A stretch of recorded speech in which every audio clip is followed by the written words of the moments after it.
Well, thank you so much, Toby, for that introduction. Thank you for having me, FDD. 40 years of failure, that's what the Islamic Republic has produced for the Iranian people. In a country with such vibrant history and culture, advanced educational opportunities, and plentiful natural resources, the people of Iran rightly look at their leaders today and wonder, where did all our money go? Billions of dollars wasted on terrorist organizations far away from Iran's borders. Billions of dollars wasted on threatening missiles that serve no defensive purpose. Billions of dollars wasted in Syria. Billions and billions not spent on the Iranian people. Inflation is out of control, prices are rising, and Iran's leaders spend money sending missiles to Yemen.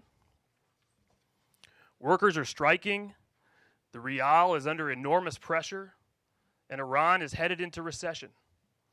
But Iran's leaders keep pouring resources into Syria. Layer on top of that the decades of corruption, graft, and diversion.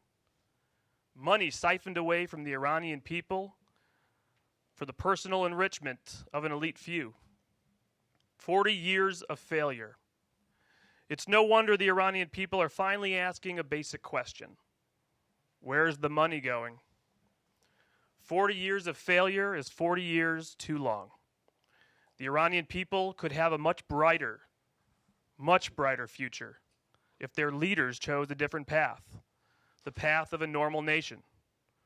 As Secretary Pompeo has said, the United States is prepared to fundamentally change the relationship with Iran, including diplomatic and economic relations, if Iran's leaders fundamentally change their behavior.